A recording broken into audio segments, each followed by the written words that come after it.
चारधाम यात्रा पर जाने वाले भक्तों का इंतजार एक बार फिर बढ़ गया है।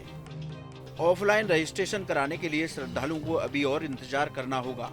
दरअसल केदारनाथ, बद्रीनाथ, गंगोत्री और यमुनोत्री में भक्तों की भारी भीड़ उमड़ रही है। कई जगहों से भक्तों के घंटों फंसे होने की लगातार खबरें आ रही हैं। इसे देखते हुए हाल ही में उत्तराखंड सरकार ने एक आदेश भी जारी किए थे, जिसके तहत मंदिर के 50 मीटर के भीतर ब्लॉगर्स और इन्फ्लुएंसर के रील्स बनाने पर रोक लगा दी गई। इसके साथ ही 2 दिनों के लिए ऑफलाइन रजिस्ट्रेशन भी रोक दी गई थी। उसके बावजूद भी भीड़ कम नहीं हुई। इसे देखते हुए सरकार ने ऑफलाइन रजिस्ट्रेशन की तारीख पर लगी रोक को और आगे बढ़ाने का फैसला किया है। ताजा हालात को देखते हुए उत्तराखंड सरकार ने ऑफलाइन रजिस्ट्रेशन पर लगी रोक को 31 मई तक के लिए बढ़ा दिया है। 20 मई को चारधाम की समीक्षा करते हुए मुख्यमंत्री पुष्कर सिंह धामी ने इसके निर्देश दिए। इसके साथ ही यात्रियों की बढ़ती संख्या को कंट्रोल करने के लिए टूर ऑपरेटर के लिए नई एडवाइजरी जारी करने को भी कहा गया है। सीएम धामी ने इस संबंध में आवश्यक दिशा निर्देश दिए हैं। उन्होंने यात्रियों से रजिस्ट्रेशन के दौरान दी गई तारीख पर ही दर्शन करने और मेडिकल हिस्ट्री नहीं छुपाने का अनुरोध किया, ताकि यात्रा में कोई बाधा न पहुंचे।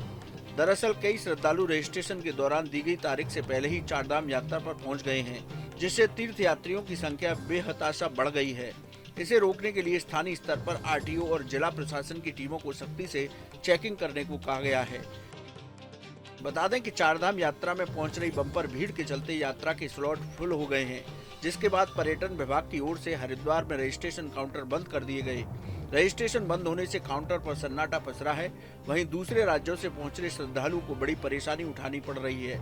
कुछ यात्री पिछले 3 दिनों से रजिस्ट्रेशन की आस में भटक रहे हैं, तो कुछ होटल और धर्मशाला में रहकर इंतजार कर रहे हैं, जबकि कुछ श्रद्धालु बिना चारधाम यात्रा के ही वापस लौटने को मजबूर हैं। हरिद्वार के ऋषिकुल मैदान में चारधाम यात्रा के ऑफलाइन रजिस्ट्रेशन के लिए 20 काउंटर लगाए गए। फिलहाल पर्यटन विभाग की ओर से रजिस्ट्रेशन बंद कर दिए गए हैं।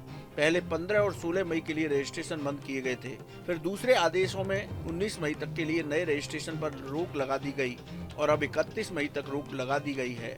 उत्तराखंड में 10 मई से शुरू हुई चारधाम यात्रा में 20 दिनों में करीब 7 लाख श्रद्धालु उत्तराखंड पहुंचे हैं, जबकि ऑनलाइन रजिस्ट्रेशन में यात्रियों की संख्या करीब 30 लाख के पार हो चुकी है। कैसी लगी आपको हमारी ये जानकारी, हमें कमेंट बॉक्स में जरूर बताएं। बाकी धर्म कर्म से जुड़ी तमाम जानकारियों के लिए सब्सक्राइब कीजिए हमारा डिजिटल चैनल और देखते रहिए न्यूज नेशन स्तुति।